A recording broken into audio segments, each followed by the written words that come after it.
Ahora, muy buenas noches, mis hermanos, que la paz del Señor esté con todos ustedes. Bienvenido una vez más a Huella Católica. Hoy nos complace la visita de un hermano adicional, una cara nueva que nos está viendo. El hermano Joseph nos visita aquí desde Ecuador. Él es peruano, pero desde Ecuador nos está visitando. Y pues tenemos al hermano Max y al hermano Guillermo. Bueno, si ustedes quieren, preséntense, hermanos. Un momentito. Vamos a comenzar con el hermano Guillermo. Sí, buenas noches. Bienvenidos todos a Huella Católica. Este es su canal. Y bueno, pues mi nombre es Guillermo Estrada. Soy un laico católico. Pertenezco a la parroquia San Pablo de aquí de Newburgh. Y pues vamos a estar compartiendo con ustedes. Mónico nos va a dar más datos de lo que vamos a estar comentando aquí. Adelante. Continúa, hermano Max. Muy buenas noches, queridos hermanos. Les habla Max Rupert Carbo, laico católico. Me congrego en la parroquia San Jerónimo, aquí en Brooklyn, en Nueva York. Y pues bienvenidos a su canal Huella Católica. Así que suscríbanse, por favor, suscríbanse a nuestro canal, que estamos aumentando los suscriptores y eso es una bendición de Dios. Suscríbanse. Ustedes, si están viendo esto, hable con sus amigos, con sus familiares y suscríbanse a nuestro canal. Le doy la bienvenida a Joseph, que viene por primera vez aquí a acompañarnos a Huella Católica. Hermano Joseph, preséntese, diga cuál es su ministerio y qué es lo que hace. Perfecto, buenas noches, queridos hermanos de Huella Católica. Agradecer en primer lugar a Dios por la oportunidad de formar parte de este canal que realmente desde el momento que supe de su existencia he estado siguiendo y he visto pues personas que con mucha vocación realizan temas para poder fortalecer más nuestra fe. Gracias al hermano Max por la invitación, al hermano también Guillermo Estrada por formar parte de este canal de Huella Católica, al hermano Mónico Vázquez que también, ¿no? Que lo mismo que el hermano Guillermo Estrada, siempre los he visto y ahora tengo el gusto, ¿no? Y el honor de estar aquí en este canal, ¿no? Para mí es una bendición, pues y espero poder compartir lo poco que yo puedo saber para edificación y fortalecimiento de mi fe. Yo soy psicólogo de profesión, soy nativo de Perú, pero actualmente estoy viviendo en la ciudad de Guayaquil, pues ejerciendo mi profesión como psicólogo. Así que a los que están viendo, muchas bendiciones y que este tema sea de mucha aprendizaje y de mucho crecimiento para nosotros. Adelante, hermano Mónico. Bienvenido, esta es tu casa, hermano Joseph, no hay problema. Bueno, yo soy el hermano Mónico, soy de Juncos, ministro de la música, apologeta y también catequista para la honra y gloria de nuestro Señor Jesucristo. Pertenezco a la parroquia de la Inmaculada Concepción en Juncos. Sí, el día de hoy vamos a hablar de la Inmaculada Concepción. Y eso me complace y me agrada porque tiene que ver con mi parroquia. Aparte es hermosísimo. Nosotros estamos festejando todo este fin de semana. Desde el viernes comenzamos a festejar sobre la Inmaculada Concepción y empezamos a hacer unas catequesis. Incluso me llamaron a mí para hacer unos dramas. Yo que nunca había actuado en presencia de todo el mundo y tuve que hacer una actuación como si fuese un catequista, pero tuve que hacer una actuación y todo para los niños y todo esto. Hermosísimo, quedó hermoso. Lamentablemente no lo pude grabar para que lo vieran cómo quedó esa celebración. Y hoy se extendió, hoy fue la clausura también, no sé si en las otras parroquias hicieron eso, pero hoy fue la clausura de lo que es el triduo. Hoy era la clausura, un triduo que estamos haciendo por acá. Y pues también festejando la combinación del festejo de lo que es la Inmaculada Concepción. Bueno, sin más ni preámbulo, vamos a hablar de este tema. El tema va a ser la Inmaculada Concepción. Voy a comenzar, vamos a entrenar al hermano Joseph. Vamos a entrenarlo. Hermano Joseph, ¿qué significa Inmaculada Concepción? Bueno, la Inmaculada Concepción primero es un dogma de fe, ¿no? Inmaculada Concepción de una manera general significa sin mancha y sin pecado, es decir, en otras palabras, pura, total, plena y absoluta. Quiere decir que la Virgen María tiene este dogma, ¿no? Porque fue concebida sin este pecado original, la cual lo hace sin mancha y sin pecado, ¿no? Por obra divina del Creador, ¿no? Entonces, en una concepción general, la Inmaculada Concepción significa eso, sin mancha y sin pecado. Hermoso, hermoso. Hermano Max, le pregunto, entonces María es pura, sin pecado ninguno, pero por mérito de ella. Por supuesto que no, por mérito de nuestro Señor Jesucristo. Debemos de recordar de que María también necesitó de un Salvador. ¿Quién fue el Salvador de María? Nuestro Señor Jesucristo. Y Jesucristo la salvó a ella. La salvó a ella inclusive antes de él morir en la cruz. ¿Por qué? Porque nuestro Señor Jesucristo la escogió a ella desde la eternidad para que ella fuera su madre y la preservó del pecado original, el pecado que todos heredamos de nuestros primeros padres. Por eso María con toda verdad dice: mi alma se alegra en Dios mi Salvador. Dios es su Salvador. ¿Por qué Dios es su Salvador? Porque Él la salvó a ella. ¿De qué la salvó a ella? La salvó al preservarla del pecado original, lo cual todos heredamos de Adán y Eva. Interesante, interesante. Hermano Guillermo, bueno, antes de comenzar con el hermano Guillermo, voy a dar unos saluditos aquí al hermano Miguel C, que está por aquí metido, a Andrés Conde, a Miguel, al hermano Bellanito, ya se está conectando, Elisa Silva, bendiciones también. Y pues van a seguir conectándose muchos más. Ya tenemos varios comentarios que se están creando con respecto al tema. Y les recuerdo que los que están comenzando en el canal, suscríbase para que le lleguen estas transmisiones cuando lo hagamos. Y a la campanita que está al lado, dele para que le avise cuando se está haciendo el video. Por cierto, no le dé a personalizado. Dele a que es todo, el all, que dice all en inglés, o todo. Porque así todos los videos que van a resurgir le va a aparecer y le van a avisar. ¿Okay? Hermano Guillermo, pregunto, ¿cuándo fue proclamado el dogma? Claro que sí, mira, se llama Ineffabilis Deus, o sea, en lenguaje ex cátedra, y eso quiere decir ahí no hay error. Fue proclamada por el Papa Pío IX el 8 de diciembre de 1854.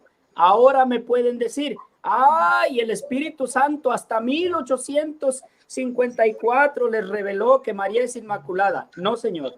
Es una cosa, que ya se creía desde los primeros siglos. Hay pruebas aplastantes patrísticas donde hablan maravillas, no de la santa, de la Santísima Virgen María, en todos los dogmas que nosotros aplicamos. Max sabe bastante de eso y yo creo va a estar mencionando. Y yo nada más termino con una prueba que no me voy a ir a los primeros siglos, solo me voy a ir a 1641.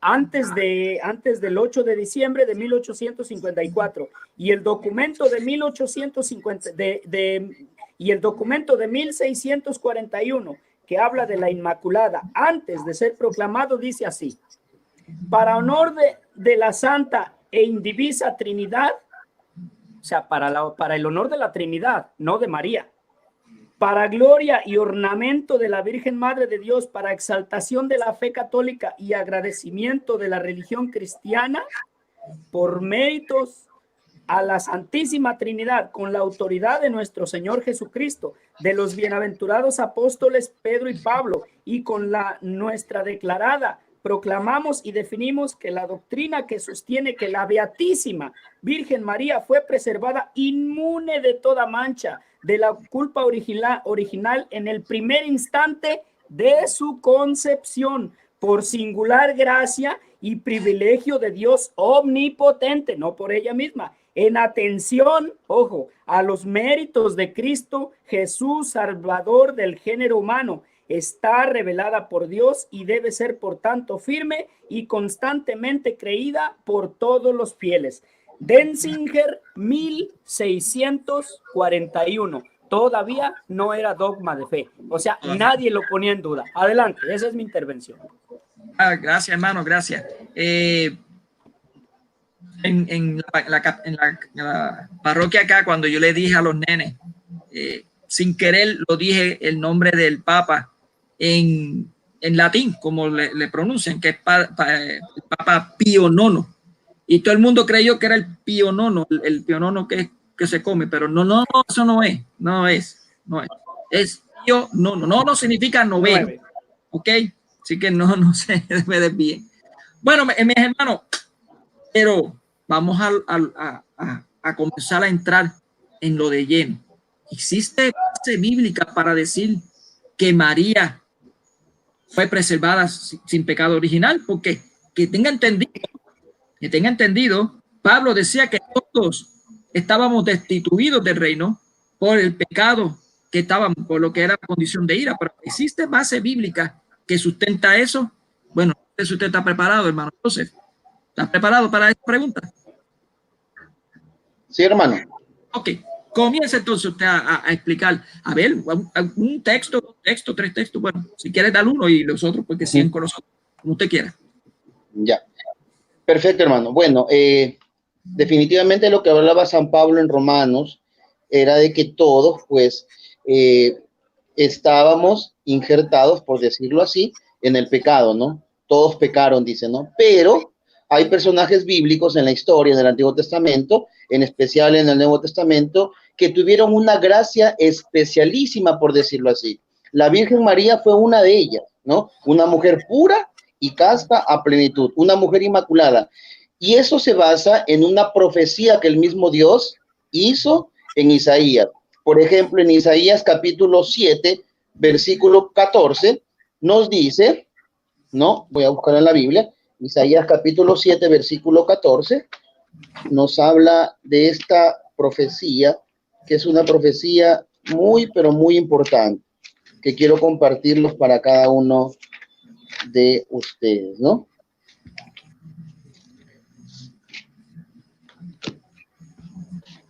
Pues bien, el Señor mismo va a darles una señal. He aquí una doncella que está encinta y va a dar a luz un hijo y le pondrán por nombre Manuel, ¿no? En algunas traducciones dice una mujer virgen. En ese momento no me queda ninguna duda que Dios había dado una señal de que la madre del Redentor, que sabemos en el Nuevo Testamento, que se cumple esta profecía, pues es María Santísima. Pero habla de algo particular. La señal tiene que ser una mujer virgen. Y esa mujer virgen es la Virgen María. Y esta profecía se cumple en Mateo capítulo 1, versículo 23, se cumple de manera concreta. Ya no es una profecía en el Antiguo Testamento, sino más bien es una realidad. En Mateo capítulo 1, versículo 23, nos dice algo de manera extraordinaria, es decir, haciendo un paralelismo con Isaías 7:14, nos habla el Evangelio de manera muy contundente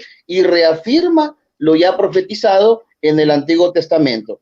Dice de esta manera, ved que la mujer, dice otra vez, ¿cuál es la señal? La mujer virgen que concebirá y dará a luz un hijo y le pondrán por nombre Emmanuel, que significa Dios con nosotros. Quiere decir que ese pasaje de Romanos no se aplica a todos, no se aplica a todos, sino en este caso a María. Dios mismo da una señal y nos dice, ustedes tienen que darse cuenta de que esta mujer fue preservada de manera total y radical y contundente porque iba a ser la madre del Redentor, es decir, por medio del Espíritu Santo, que ya sabemos en el Evangelio de Lucas capítulo 1, versículo 26 hacia el 38, nos habla de toda la anunciación y ahí de manera más contundente nos va a hablar. Entonces, podemos darnos cuenta en estos dos textos bíblicos que acabo de leer y que estoy explicando, hermanos, que realmente pues María fue preservada de todo pecado original y por lo tanto es inmaculada, es santa. Después de eso pues explicaremos un poco también sobre Lucas capítulo 1, versículo 28, con el término griego quejaritomene, que más adelante creo yo que lo vamos a exponer. Adelante, hermano. Gracias, hermano. ¿Algo que usted quiera decir más, hermano Max? Sí, claro que sí. Bueno, voy a leer el Catecismo de la Iglesia Católica. ¿Qué nos dice el Catecismo sobre la Inmaculada Concepción? Inmaculada Concepción. Inmaculado significa puro, concepción, nacimiento. Impura desde su nacimiento. Eso es lo que significa la Inmaculada Concepción. Y esto es lo que nos dice el Catecismo de la Iglesia Católica en el numeral 490. Dice, para ser la madre del Salvador, María fue dotada por Dios por dones a la medida de una misión tan importante. El ángel Gabriel, en el momento de la anunciación, la saluda como llena de gracia. Lucas capítulo 1, versículo 28. En efecto, para poder dar el asentamiento libre de su fe al anuncio de su vocación, era preciso que ella estuviese totalmente conducida por la gracia de Dios. Numeral 491. A lo largo de los siglos, la Iglesia ha tomado conciencia de que María, llena de gracia por Dios, Lucas capítulo 1, versículo 28. Había sido redimida desde su concepción. Es lo que confiesa el dogma de la Inmaculada Concepción proclamado, como lo dijo el hermano Guillermo, en el año 1854 por el Papa Pío IX, 8 de diciembre del año 1854. La bienaventurada Virgen María fue preservada inmune de toda la mancha de pecado original en el primer instante de su concepción por singular gracia y privilegio de Dios omnipotente, en atención a los méritos de Jesucristo, Salvador del género humano. Papa Pío IX, Bula Ineffabilis Deus. Numeral 492 dice lo siguiente: esta resplandeciente santidad del todo singular, de la que ella fue enriquecida desde el primer instante de su concepción, le viene toda entera de Cristo. Ella es redimida de la manera más sublime en atención a los méritos de su Hijo. El Padre la ha bendecido con toda clase de bendiciones espirituales en los cielos, en Cristo. Efesios capítulo 1, versículo 3. Más que a ninguna otra persona creada. Él la ha elegido en él antes de la creación del mundo, para ser santa e inmaculada en su presencia, en el amor, en su amor. Numeral 493 dice lo siguiente: los padres de la tradición oriental, llaman a la Madre de Dios la Toda Santa, la celebran como inmune de toda mancha de pecado y como plasmada y hecha una nueva criatura por el Espíritu Santo. Por la gracia de Dios, María ha permanecido pura de todo pecado personal a lo largo de toda su vida. Y como nos acaba de decir Joseph, pues más adelante vamos a hablar, a profundizar más este tema sobre la Inmaculada Concepción y sobre el significado de Kekaritomé, una palabra que solamente se encuentra en el Evangelio de Lucas. Adelante, hermano Mónico. Gracias, hermano. Guillermo, ¿usted quiere añadir algo más? Sí, mira, yo me gustaría, y no sé si fue coincidencia, pero me gustaría pedirte que ahondaras. Ya mencionaron que Jaritomene, tanto el hermano Joseph como Max Roper Calvo, aunque todavía no lo han desglosado como es. Yo nada más quiero leer unas líneas sobre esto, pero quiero que tú lo ahondes con ese estudio que hiciste sobre un escrito de un protestante del tiempo pasivo y participio y que no era llena de gracia porque, bueno, tú me entiendes de lo que te estoy hablando. Entonces, sí. Mira, por ejemplo, efectivamente, Lucas 1:28 es una palabra que es Kejaritomene y solamente se aplica para la Santísima Virgen María, porque en ocasiones los hermanos protestantes nos pueden decir que Hechos 7:55 dice que Esteban estaba lleno del Espíritu Santo y Hechos 6:8 dice que Esteban era lleno de gracia cuando iba a ser martirizado.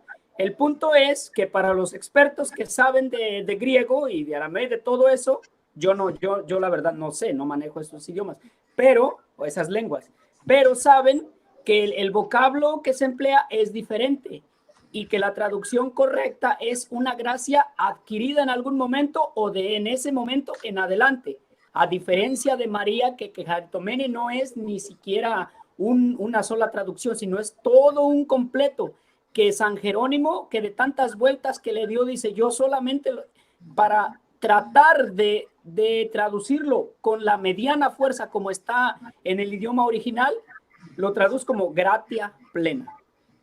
Entonces, María es, así lo podemos traducir llanamente, desde siempre, en Lucas 1:28, desde siempre, por siempre y para siempre, llena de gracia. Y ahí es que aplica tanto a su inmaculado como corazón, como a llamarla santa de toda la vida. Y hay un dato curioso que en Jueces 6:12, y el ángel de Yahvé se le apareció y le dijo, dice unas cosas en hebreo, que no me gusta decirlos porque yo sé que no lo pronuncio bien, pero dice, Shalom, Lak, Hibor, Jehayil, que el texto significa supervalientísimo. O sea, estaba diciendo que ese soldado era supervalientísimo, más valiente que todos los demás. Exactamente, en Lucas 1:28, ese vocablo de quejaritomen es llena de gracia, pero mucha más llena de gracia que todos los demás personajes bíblicos, a tal grado que es la única que así se le llama. Y bueno, pues adelante, Mónico. Bueno, gracias, hermano. Bueno, lo que pasa es que hace recientemente, unos par de días, yo no soy experto en griego, y menos griego koiné, pero se presentó un hermano por las redes hablando sobre la palabra quejaritomene, que ya el hermano Joseph va a hablar sobre eso, y estaba indicando de que en Siracides aparecía también la palabra quejaritomeno, que era el masculino, y que la única diferencia que hay es que uno es masculino y otro femenino. Pero yo leí que él indica que en Lucas 1:28 ese quejaritomene es un participio pasivo nominativo, mientras que en el de Siracides es participio pasivo dativo. ¿Cuál es la diferencia del nominativo y el dativo? El nominativo se le da especialmente a personas o cosas personificadas que ejecutan la acción del verbo. O sea, en otras palabras, esta persona tiene esa acción desde siempre. Desde el principio la tiene. Por ejemplo, la niña juega. ¿Ves? Obviamente, los niños siempre juegan. ¿Ves? Que tienen una acción que es continua, siempre lo tienen. Los niños siempre juegan. Ahora, el dativo es la persona que recibe indirectamente la acción del verbo, el daño o el beneficio, sea lo que sea. Y por ejemplo, el ejemplo que ponen es: los dulces son para las niñas.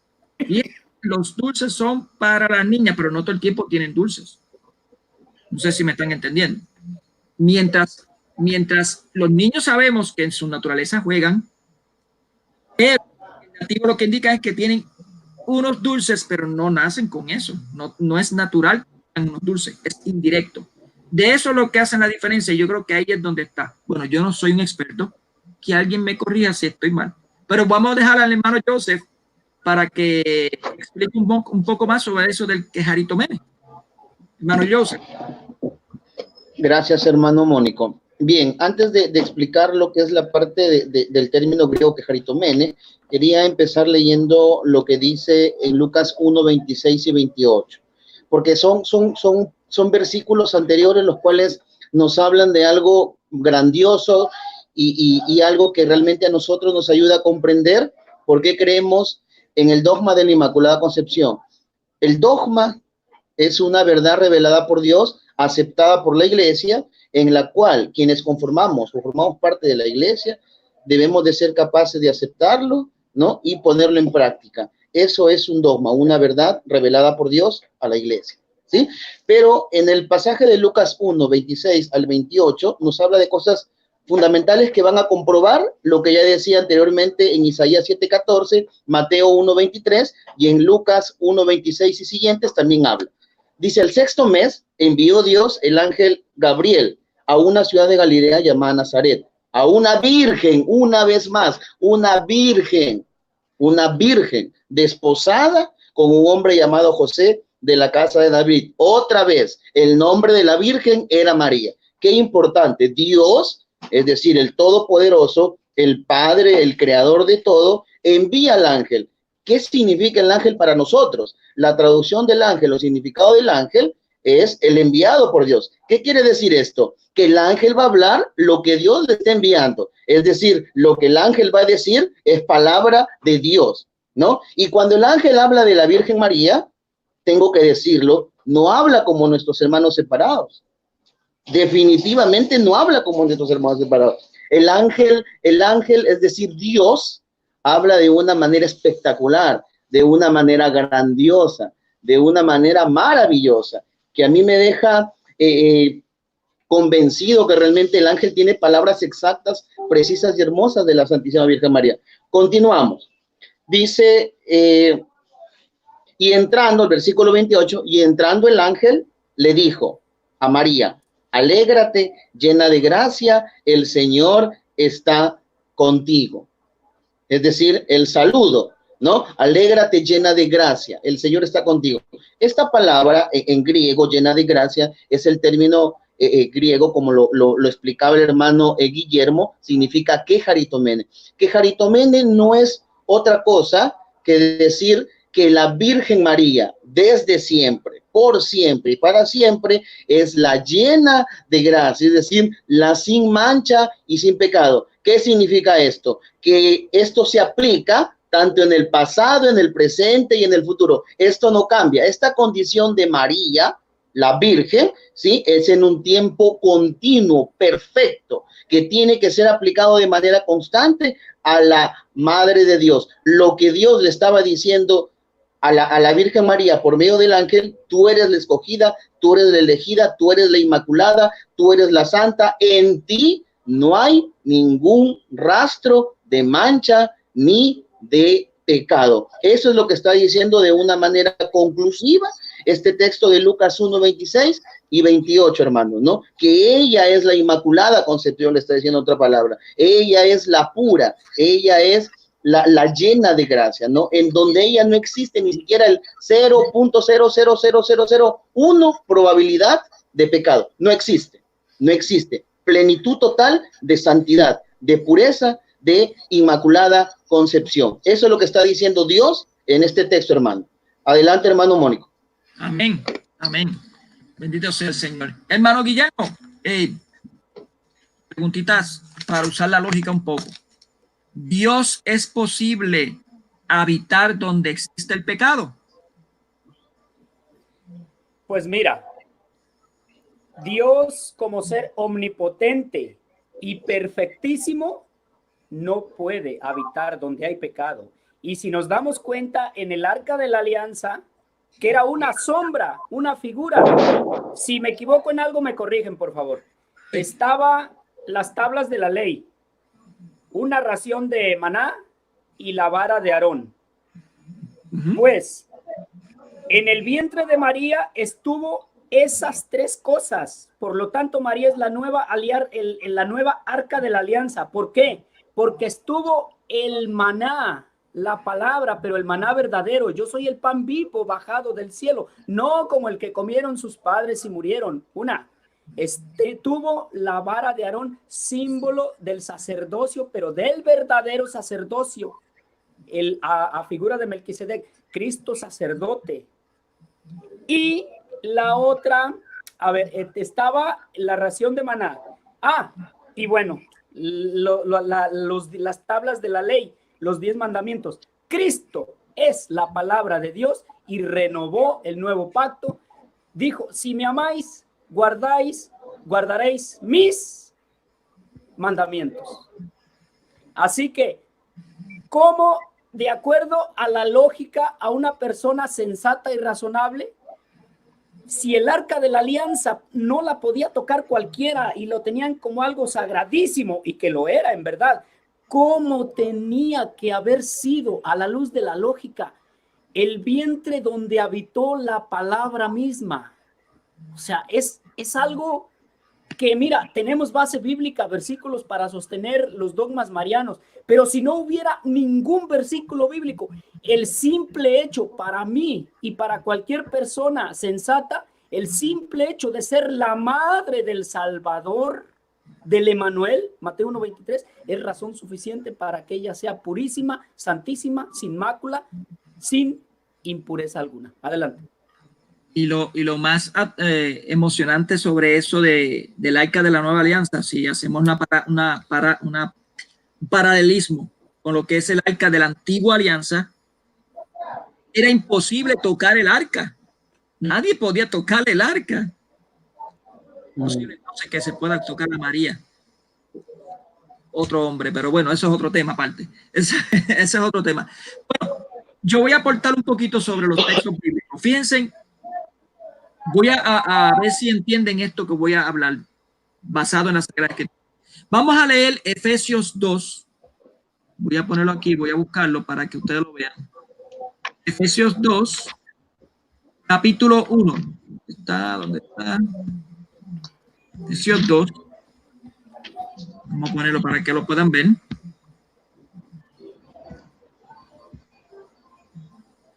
Efesios 2, capítulo 1. Dice así, y quiero que paren la oreja, como dicen y pongan la lupa. Déjame ver si, ¿dónde está mi lupa?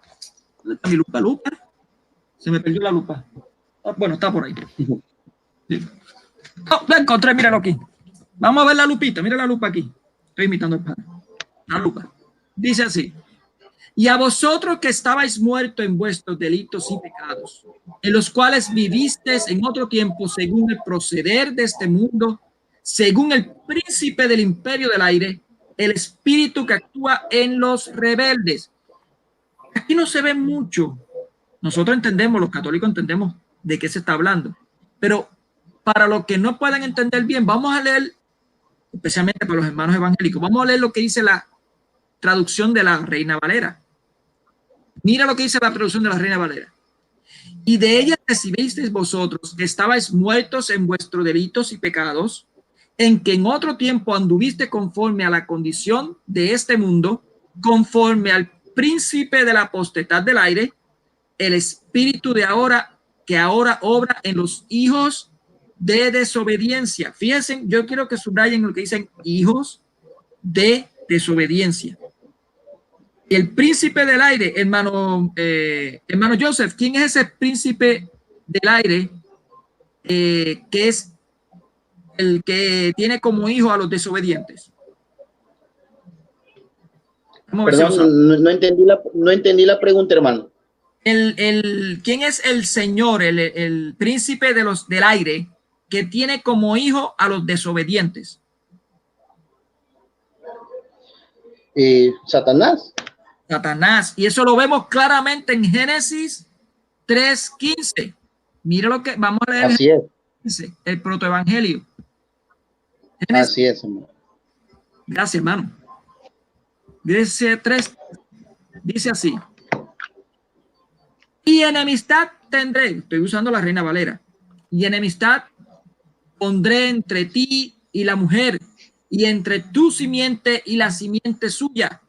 Esta te herirá en la cabeza y tú le herirás en el calcañar. Vamos a ir con calma. Dice, enemistad pondré entre ti y la mujer. En otras palabras, esta mujer no hace amistad con Satanás, por tanto no es hija de la desobediencia. Y entre tu simiente y la simiente suya. La simiente son los hijos de la desobediencia que habla en Efesios 2, capítulo 1 al 2. Y este hijo de la mujer, de la mujer, es ni más ni menos que Jesús, quien el cual pisa la cabeza de la serpiente, o en otras palabras, muere por nosotros en la redención. Y para los que no le quedan dudas de que esa mujer es María, y hablando de la mujer, vamos a leer Gálatas 4:4.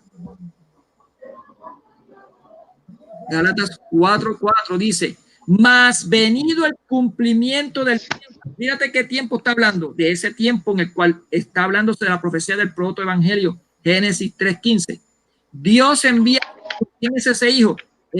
La simiente de la mujer, hecho de mujer, de esa mujer que se menciona en Isaías 7:14, como dijo el hermano Joseph, y en Lucas 1:27 y 28.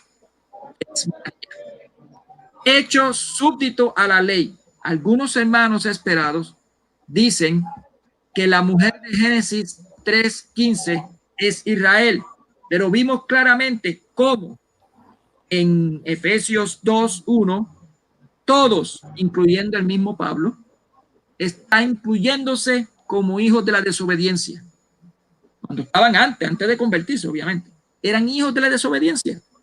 Por tanto, Israel era parte de ese hijo de la desobediencia, era parte de Eva.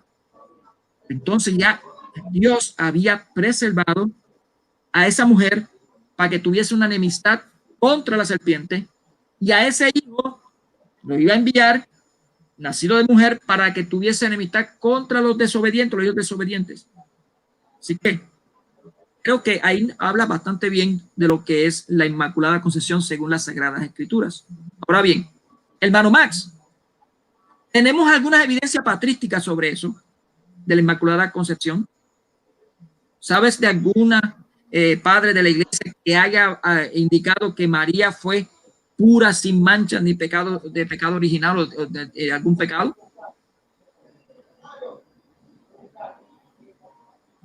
No se oye, hermano Max. Verifique ese micrófono. Perdón, sí, no, se me olvidó encender mi micrófono, disculpa. Con respecto a lo que tú preguntaste, por supuesto que sí, Mónico, queridos hermanos que nos están viendo a través de su canal Huella Católica, sí, las pruebas históricas, patrísticas, son completamente aplastantes, arrolladoras y completamente claras.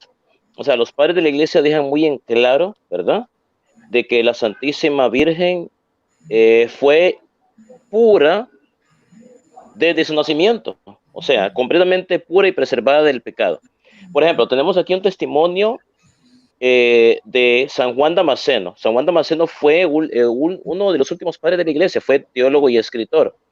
Él nació en el año 675 y murió en el 749 después de Cristo. Podemos decir que fue el último de los padres de la iglesia.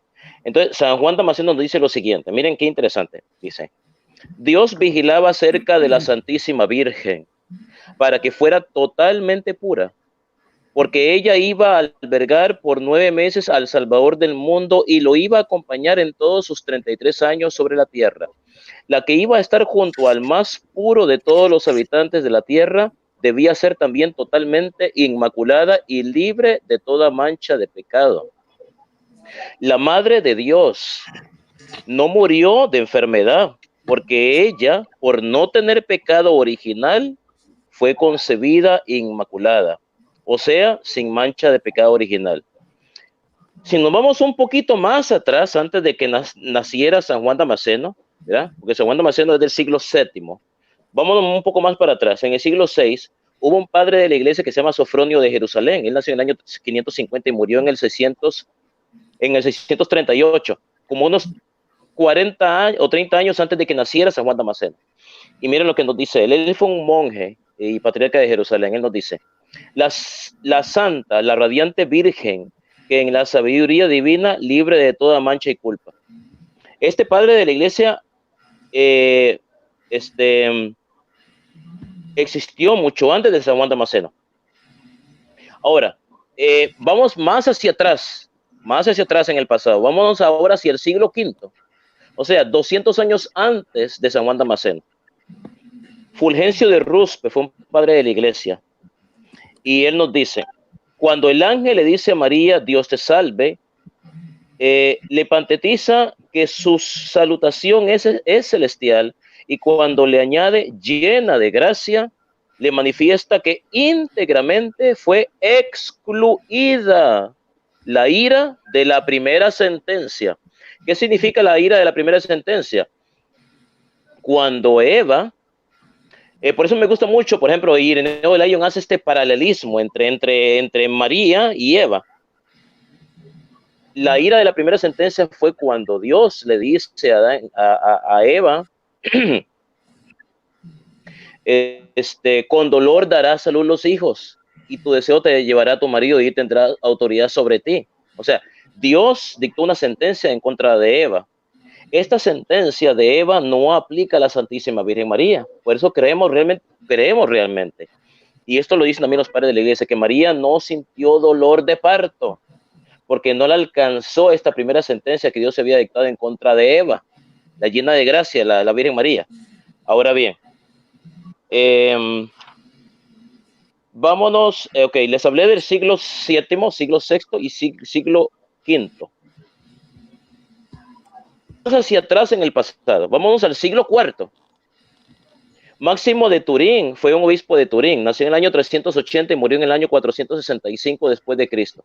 Siglo IV, o sea, 300 años antes del nacimiento de San Juan Damasceno.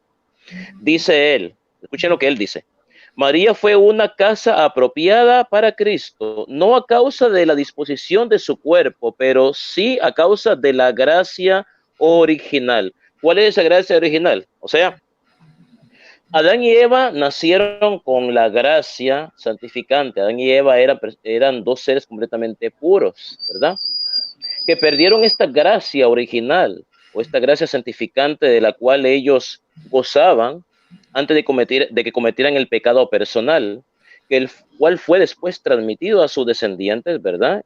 Y lo que se llegaría a llamar nuevamente el pecado original. Entonces, ¿qué pasa? María fue preservada del pecado original, De modo que María nació con la gracia, la misma gracia que tenían Adán y Eva antes de cometer pecado, pero esta gracia no la perdió. Por eso es lo que Máximo de Turín llama la gracia original. Ahora bien, siglo IV. Ahora vámonos más hacia atrás en el pasado. Vámonos ahora al siglo III. Siglo III. Vamos a ver lo que nos dice San Atanasio de Alejandría, padre de la iglesia, nacido en el año 296 y muerto en el año 373 después de Cristo. Él fue obispo de la ciudad de Alejandría. Alejandría era la ciudad más importante del actual Egipto. Dice San Atanasio de Alejandría, siglo III. Pero él tomó un cuerpo de nuestra especie, refiriéndose a Jesucristo. Pero él tomó un cuerpo de nuestra especie, y no solo esto, sino de una virgen sin mancha ni óxido, sin saber que un hombre, un cuerpo limpio y puro, y muy en verdad, sin concurso de hombre. Fíjense, muy importante lo que dice San Atanasio de Alejandría, porque aquí habla de dos dogmas de fe. Habla de la Inmaculada Concepción y de la virginidad perpetua de María, porque dice sin concurso de hombre, que no tuvo relaciones sexuales con ningún hombre. Entonces aquí San Atanasio de Alejandría nos está hablando de la virginidad perpetua de María y nos está hablando del dogma de la Inmaculada Concepción. Dice, porque dice virgen sin mancha ni óxido. Siglo III. ¿Me escuchan, hermanos? Sí, Max. Si le escuchan, Sí, ok, gracias. Ok. Ahora vámonos hacia el siglo II. Siglo II. San Cipriano de Cartago, que fue clérigo romano, padre de la iglesia, que por cierto él murió martirizado en Cartago, África. Cartago era una ciudad que pertenecía al actual Túnez. Túnez es un país de África. Entonces la ciudad de Cartago era una ciudad que pertenecía a ese país de África. Y San Cipriano era él era de Túnez, prácticamente, africano. Él nació en el año 200 y murió en el año 258. Y miren qué interesante lo que nos dice San Cipriano de Cartago. Tampoco hizo justicia que como vaso de elección debía ser abierta a las faltas comunes, exaltada sobre otros. Ella participó de su naturaleza, no de su pecado, refiriéndose a la Santísima Virgen. Dionisio de Cartago, en el año 171, Dionisio de Cartago fue discípulo de los discípulos de los apóstoles. En el siglo II, miren lo que nos dice Dionisio de Cartago. Dios preparó a su hijo la más santa y bella morada en este mundo, el alma de su Madre Santísima libre de toda mancha. Y debemos de recordar que San Dionisio de Corinto fue discípulo de los apóstoles. Estamos hablando de testimonios de padres de la iglesia que van desde el siglo II hasta el siglo VII. Entonces, los padres de la iglesia son muy claros y contundentes en reservada del pecado original. Entonces, la interpretación que nosotros estamos haciendo de Lucas capítulo 1, versículo 28, no es una interpretación personal, sino una interpretación no solamente es correcta, la misma que la iglesia nos da en el catecismo, sino también la que los padres de la iglesia creían. ¿Por qué la opinión de los padres de la iglesia es tan importante? Es importantísima, porque ¿quiénes fueron los padres de la iglesia? Fueron escritores cristianos. Escritores cristianos que vivieron entre los siglos I y VIII y su conjunto de doctrinas refleja realmente lo que los cristianos de los primeros siglos creían, ¿verdad? Refleja el testimonio también de la creencia de los primeros cristianos y también de los apóstoles, porque la creencia de los padres de la iglesia, ellos la heredaron de los mismos apóstoles. Debemos recordar que muchos de ellos fueron discípulos directos de los apóstoles y otros fueron discípulos de los apóstoles. Por eso el testimonio, sobre todo de San Cipriano, importante, porque ellos fueron discípulos de los apóstoles, pero ellos no solamente fueron simples escritores, fueron obispos de la iglesia, fueron obispos. Y su testimonio es muy importante, no solamente porque son cristianos de la iglesia primitiva, sino porque su testimonio, ¿verdad?, forma parte de lo que es la doctrina de la iglesia. Ellos, los padres de la iglesia, fueron personas que fueron, la doctrina se fue amoldando, la doctrina de la iglesia, ellos fueron amoldando prácticamente la doctrina de la iglesia y la defendieron frente a muchas herejías de los 3 primeros siglos que atentaban contra la virginidad perpetua de María y contra la Inmaculada Concepción. Y ahí donde surgen estos grandes padres de la iglesia como San Agustín Mártir, San Agustín de Hipona, San Jerónimo de Estridón, San Dionisio, Policarpo. Entonces es muy importante el testimonio de todos esos padres de la iglesia, sobre todo de los dos últimos que son San Dionisio de Corintio y San Cipriano de Cartago. Adelante, hermano Mónico Vázquez. Sí, es interesante y hay que aclarar que los dogmas no se definen a menos que haya una herejía que amenaza una doctrina. Y es ahí cuando se tiene que definir para preservar la doctrina. Los dogmas no es una creación de doctrina. Y quede claro, ¿ok? No se está creando la doctrina, se está definiendo la doctrina porque ya ha sido amenazada por una herejía. En este caso no sé qué herejía es la que estaba siendo amenazada en el 1854 para hacerlo, pero no sé, ¿usted sabe cuál fue la herejía que lo estaba? Bueno, me imagino que eran los protestantes que estaban queriendo negar eso, la Inmaculada Concepción de ahí. Bueno, hermano Guillermo, no, hermano Joseph, vamos con el hermano Joseph, Hermano Joseph, tenemos ya la iglesia, tenemos base bíblica de que María es inmaculada, tenemos base patrística de que María es inmaculada, tenemos base eclesial o magisterial indicando que María es inmaculada. ¿Qué podría ocasionar de personas que indiquen de que María no fue así? O sea, no fue inmaculada. ¿Qué es lo que hay que podría dudarse sobre eso? ¿Qué podría haber de duda sobre eso? No sé si me estás entendiendo. Sí, hermano, sí. Porque existen dudas con respecto a este dogma de la Inmaculada Concepción, si hay todo un estudio, primero bíblico, testimonios patrísticos, históricos, ¿no? Muchos defensores católicos y a la misma vez también, ¿no? Por ejemplo, la Iglesia Católica Ortodoxa también que cree en todo este tipo de fundamentos, ¿no? De todo este tipo de dogmas, ¿no? Lo que yo sí creo, hermano, de manera muy particular, que existen, lastimosamente, existen muchos prejuicios, ¿no? Existen muchas cosas negativas que hermanos que no son católicos, que no son creyentes, pues distorsionan todo lo que es decir, la doctrina católica, ¿no? Ellos están diciendo cosas que nosotros no creemos. Por ejemplo, ¿no? ¿Cuáles son las malas intenciones, no? Los católicos, para dar un ejemplo nada más, los católicos adoran imágenes. Eso no está en el catecismo y ningún católico instruido lo dice, ¿no? Por ejemplo, también otra distorsión, otro prejuicio. Como nosotros hablamos muchas cosas de María, ellos creen que para nosotros María es Dios. Por ejemplo, eso no lo dice el fundamento de la Iglesia Católica. Otro, por ejemplo, ¿no? ¿Cómo María puede ser madre de Dios? Quiere decir que María existió antes de todo. Eso no es doctrina católica. O sea, y vamos a continuar, hermano Mónico, mencionando 1001 ejemplos en los cuales creo yo de manera muy particular que existen muchos prejuicios y a la misma vez, con el respeto que se merecen los hermanos que no son católicos, existe mucha ignorancia, hermano. Muchísima ignorancia de parte de nuestros hermanos que no son católicos, que realmente pues no analizan, no reflexionan, no piensan, no van un poco más allá, solamente escuchan, creen lo que le dice un hermano que lo llaman pastor, ¿no?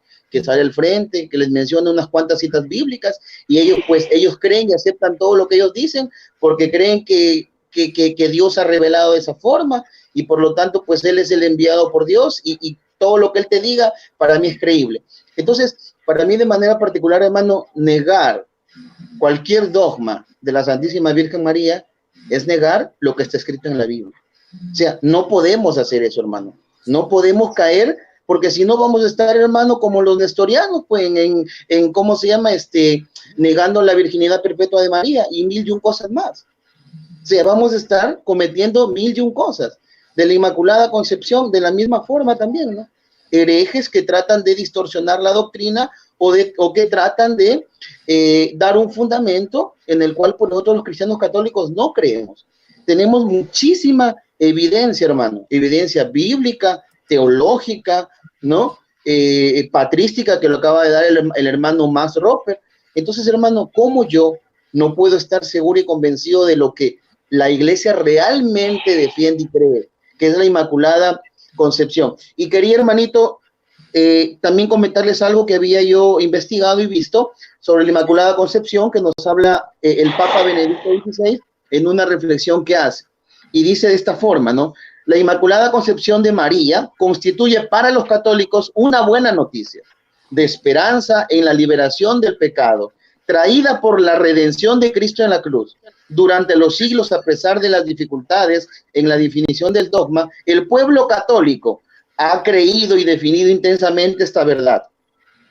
Dice el Papa, el misterio de la Inmaculada Concepción es fuente de luz interior, de esperanza, de consuelo, afirmó el Papa Emérito Benedicto XVI durante la oración del rezo del Ángelus el día de la Inmaculada del año 2010.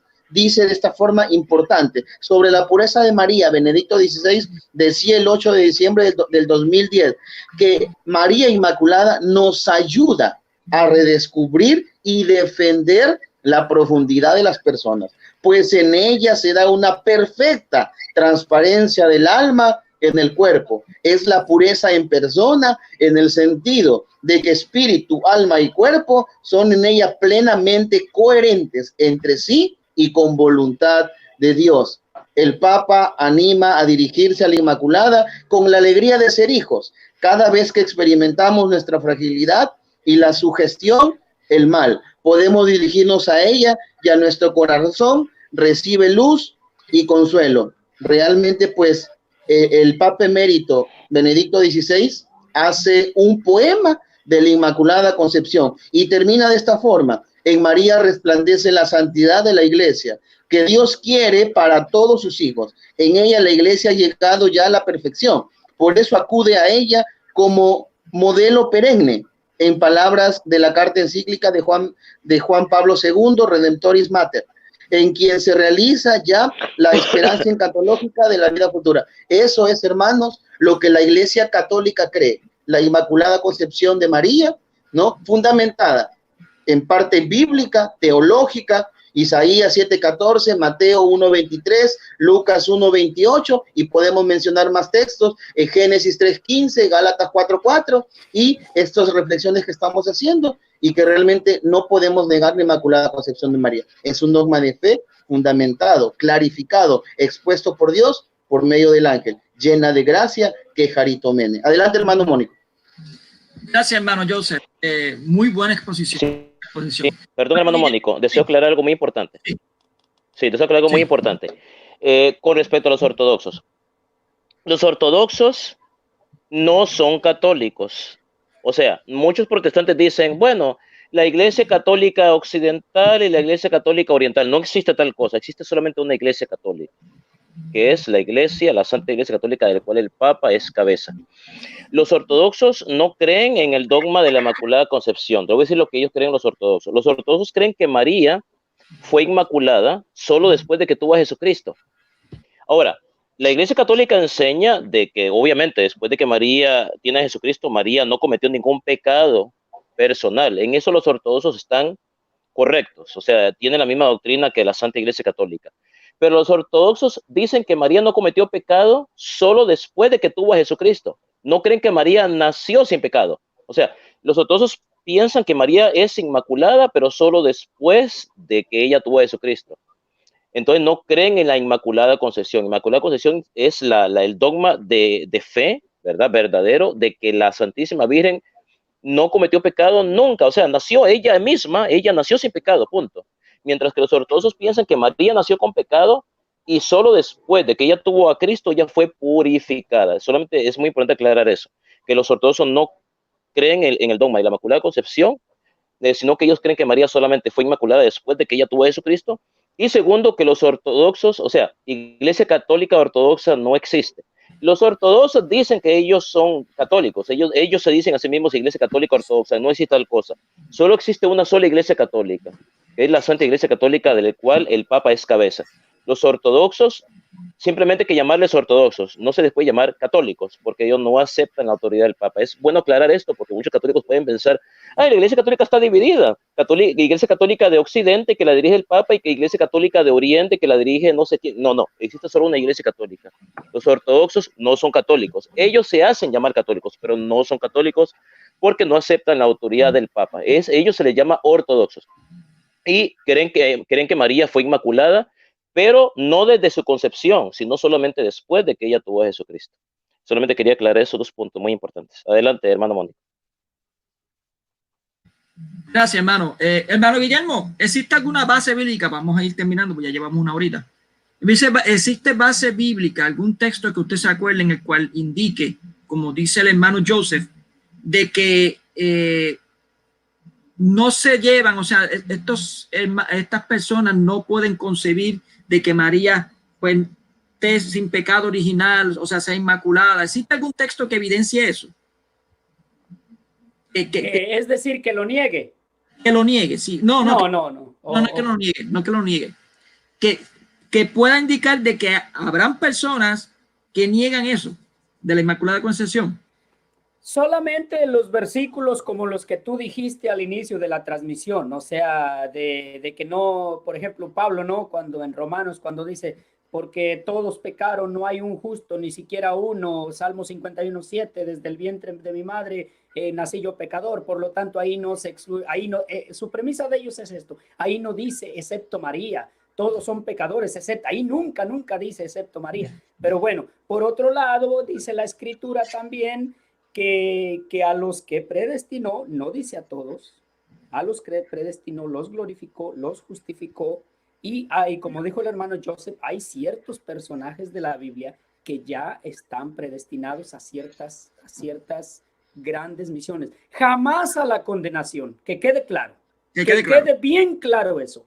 Los personajes predestinados son únicamente a una misión para Dios de manera salvífica. Nunca, jamás de los jamases existe una doctrina ni bíblica, eso es totalmente aberrante del calvinismo, el afirmar que existe una predestinación a la condenación. Falso. Los predestinados son hacia una obra salvífica, hacia una obra específica de Dios, y entre ellos María. Y bueno, ya expusieron los versículos bíblicos patrísticos que son aplastantes realmente.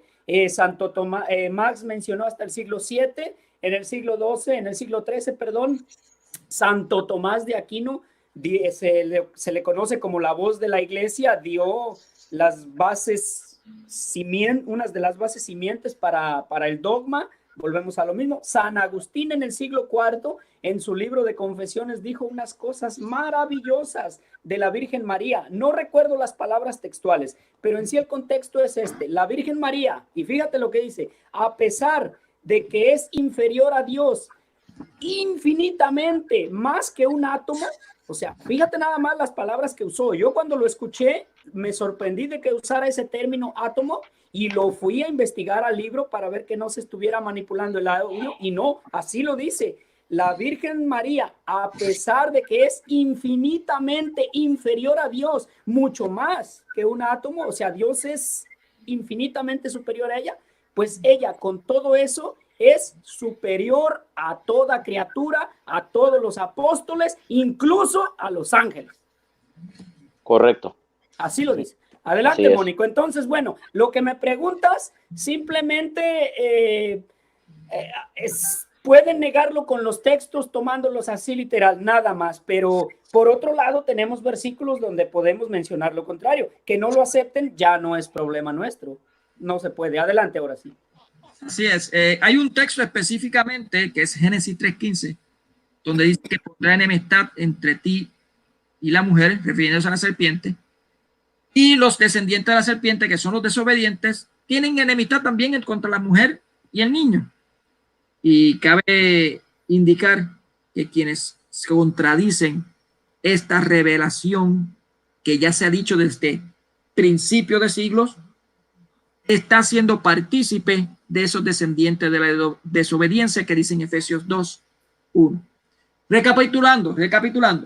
Vimos claramente cómo hay evidencias bíblicas sobre la Inmaculada Concepción, Génesis 3:15, Isaías 7:14, Lucas 1, 27 al 28, 26 al 28, se lo quieren leer. Tenemos Efesios 2:1 y tenemos Gálatas 4:4. Bueno, eso fue lo que usamos aquí mayormente, recapitulando. Vimos que había evidencia patrística. Tenemos, por ejemplo, a Crisóstomo, ¿cómo se llama él? Se me olvidó el nombre de él. San Juan Damasceno. San Juan Damasceno. También San Ambrosio de Milán, San Cipriano, San Dionisio de Corintios, San Epifanio de Salamina. No lo leí, pero también habla de la Inmaculada Concepción, San Epifanio de Salamina. Así es. Me hubiese gustado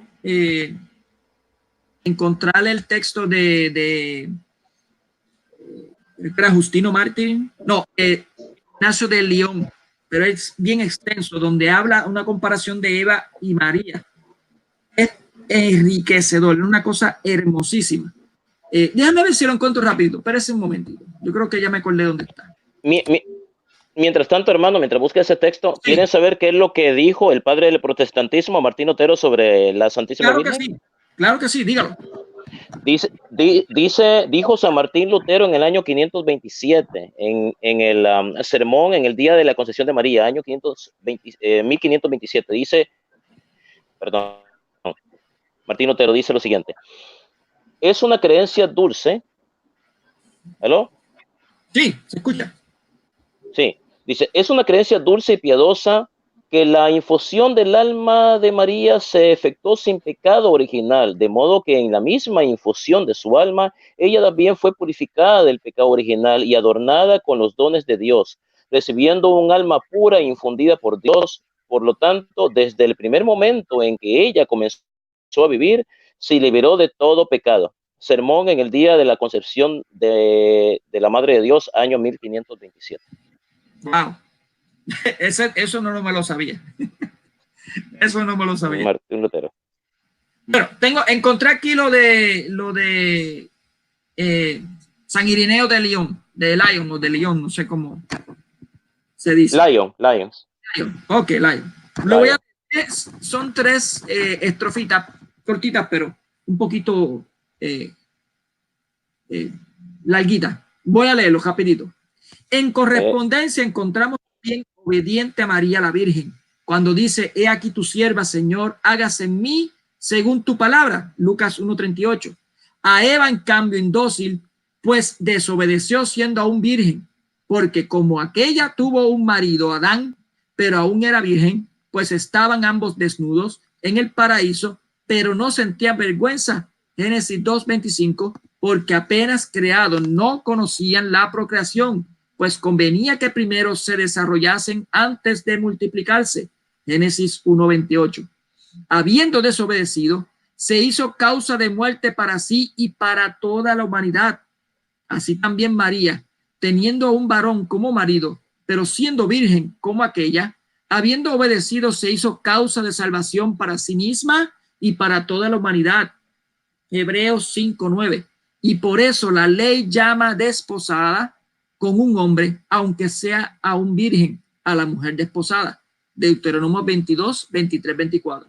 Significando la recirculación que hay de María a Eva, porque no se desataría de otro modo lo que está atado, sino siguiendo el modo inverso de la atadura, de modo que primero se desaten los primeros nudos, luego los segundos, los cuales a su vez liberan los primeros. Así el primer nudo es desatado después del segundo, y así el segundo desata el primero. Por eso el Señor decía que los primeros serán últimos y los últimos serán primeros, Mateo 19:30, Mateo 20:16. Y lo mismo significa el profeta al decir, en lugar de tus padres tendrás hijos, Salmos 45:17. Porque el Señor, al hacerse primogénito de los muertos, Colosenses 1:18, recibió en su seno a los antiguos padres para regenerarlos por la vida de Dios, siendo él el principio de los vivientes, Colosenses 1:18. Pues Adán había sido el principio de los muertos. Por eso Lucas puso al Señor al inicio de la genealogía para remontarse hasta Adán, Lucas 3:23-38, para significar que no fueron aquellos quienes regeneraron a Jesús en el evangelio de la vida, sino a aquellos así también el nudo de la desobediencia de Eva se desató por la obediencia de María, pues lo que la Virgen Eva ató por su incredulidad, la Virgen María lo desató por su fe. Y ahí lo pueden ver, continuar leyendo, está en Advocación Aeres 3, 22, 4 y 23, 7. Lo pueden leer ahí. Es hermosísimo. Ese texto es hermosísimo. Está muy hermoso. Bueno, mis hermanos, aquí lo dejo. El hermano Max está por aquí. Se le había caído, entró otra vez. Aquí vamos a dejarlo. ¿Tienen algo más, hermano Max? ¿Usted tiene algo más que añadir? ¿O el hermano Joseph o Guillermo? Sí, yo quería añadir algo, hermano. En función de lo que comentaba el hermano Max con respecto a Martín Lutero. Aparte de este comentario que nos había leído, yo había estado investigando también y había visto que Martín Lutero hace un comentario al Magnificat, muy importante, en el cual concluye de manera especialísima de la Virgen María en dos cosas importantes que los que son protestantes deberían de saber y conocer, ¿no? Para que de esa manera también se refieran a la Virgen María. Martín Lutero decía, primera razón, que nadie significa nadie, ha tenido la experiencia más vibrante, más especialísima, ¿no? Más gratificante con el Espíritu Santo como la Santísima Virgen María. No ha habido otro ser humano en la historia de la humanidad que haya tenido ese contacto tan lleno, tan pleno, tan absoluto con el Espíritu Santo como la Santísima Virgen María. Y por otro lado, que nosotros, los seres humanos, los cristianos, tenemos que reconocer en la Virgen María como Madre de Dios. Quiere decir que Martín Lutero, como el padre del protestantismo, y muchos hermanos que son protestantes, deberían de conocer y de reconocer que realmente todos los dogmas que nosotros creemos sobre la Virgen María, también el padre de la Reforma lo creía, lo aceptaba. Entonces, por eso era, hermano, que cuando usted me decía, ¿no? ¿Por qué existen hermanos que no creen o que dudan en los dogmas marianos? Simplemente prejuicios e ignorancia, hermano. Porque el padre del protestantismo hablaba de una manera realmente extraordinaria sobre la Santísima Virgen María. Simplemente quería acotar este punto que me parece también importante para dar realce a todo este tema que estamos abordando sobre la Inmaculada Concepción de María. Adelante, hermano Mónico. Gracias, hermano Joseph. ¿Alguien más quiere decir algo más? Sí, yo quería terminar con una lectura, una explicación de qué caritomé y una reflexión. San Lucas capítulo 1 versículo 28, gracia plena. Que caritomé es un participio pasivo perfecto, significa que alguien la favoreció con la gracia de un modo permanente, de perfección. De acuerdo a los diccionarios de gramática griega, este tiempo verbal implica la perpetuación de un resultado permanente o de una acción que se ha completado. Por tanto, el diccionario demuestra claramente que las palabras que dijo el ángel eran para siempre, pues la llamó la siempre colmada de gracia, que es lo que significa que caritomene. Por tanto, el decir que no estaba en gracia de Dios significa negar lo que el mismo Dios mandó decir al ángel y por lo tanto negar lo que dice Lucas capítulo 1 versículo 28. Y entrando el ángel le dijo, alégrate llena de gracia, el Señor está contigo. María fue llamada la llena de gracia. Por tanto, siendo fieles a la palabra de Dios, hemos de decir entonces que caritomene. Podemos dividirlo en tres partes. Charitu significa gracia. Mene significa hace esto a un participio pasado pasivo. Significa que la acción es realizada por Dios. Y que caritomé, la palabra el que, es un prefijo de charitu que significa que la palabra está en tiempo perfecto, un estado presente, producto de una acción completada en el pasado. La Biblia enseña que es necesaria la gracia de Dios para tener la vida santa y sin pecado. María tenía esta gracia a plenitud, por tanto la vida de María fue una vida santa y sin pecado en toda su plenitud, que nos ha salvado y nos ha llamado con una vocación santa. no por nuestras obras, sino por su propia determinación y por su gracia que nos dio desde toda la eternidad en Cristo Jesús. Segunda de Timoteo capítulo 1, versículo 9. La Biblia enseña que somos justificados por la gracia de Dios. María es la siempre llena de gracia, que caritomene.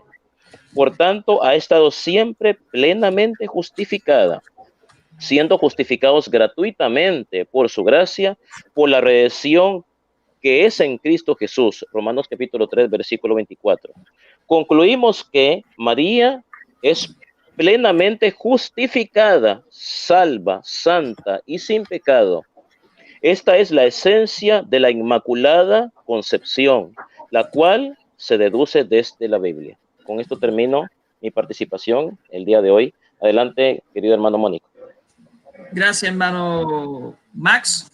Hermano Guillermo, ¿usted tiene algo más para decir?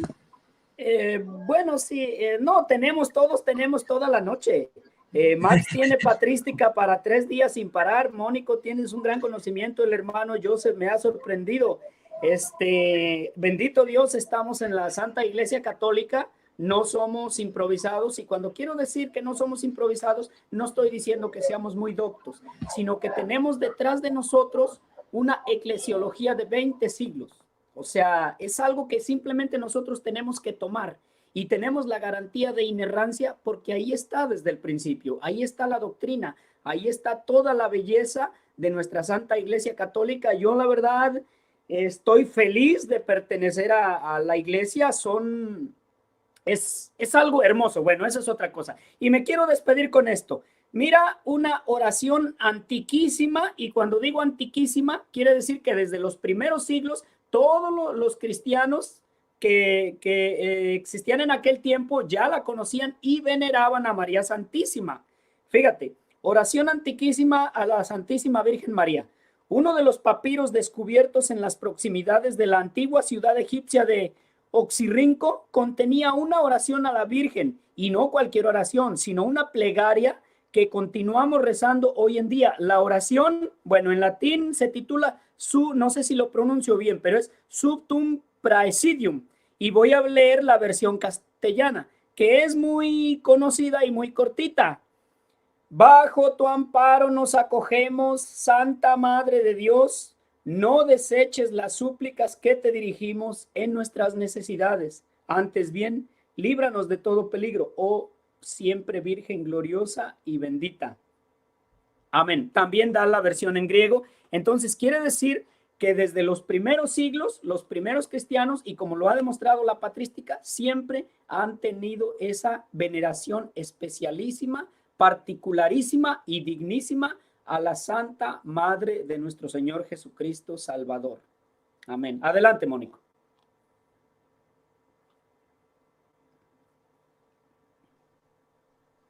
Mónico, no te escuchas. No se escucha, Mónico, enciende su micrófono. Ahora. Ahora sí, ahora sí. Bueno, muy buena información lo que usted acaba de dar, hermano Guillermo. Buenísima. Pues vamos entonces a culminar. Esto ya hemos culminado esta información para que los hermanos católicos, cristianos católicos lo acojan, y para los hermanos evangélicos que están interesados en saber de qué se trata esto de la Inmaculada Concepción, pues que les haya servido de beneficio. No quiero despedirme, hermanos, sin antes pedirles de favor, y si ustedes lo saben, vamos a hacer una oración y vamos a dar una flor a nuestra Madre María. Ustedes saben la oración de la bendita sea tu pureza. ¿Se acuerdan de esa? Sí, yo me acuerdo. Sí. Ok, vamos a hacerla, En el nombre del Padre, del Hijo y del Espíritu Santo. Amén. Esto es una flor para nuestra Madre Santísima. Bendita sea tu pureza, eternamente lo sea. Un solo Dios se recrea en la graciosa belleza. A ti, celestial princesa, Virgen Sagrada María, yo te ofrezco en este día alma, vida y corazón. Míranos con compasión, no nos dejes, Madre mía. Échanos tu bendición todas las horas del día, y también la de la noche, Virgen Sagrada María, y si en algo te he ofendido, perdónanos, Madre mía. Échanos tu santa bendición, Señor Jesús, en el nombre del Padre, del Hijo y del Espíritu Santo. Amén. Y que la paz del Señor esté con todos ustedes, mis hermanos. Que pasen muy buena noche y que descansen. Y feliz Día de la Inmaculada Concepción. Bendiciones.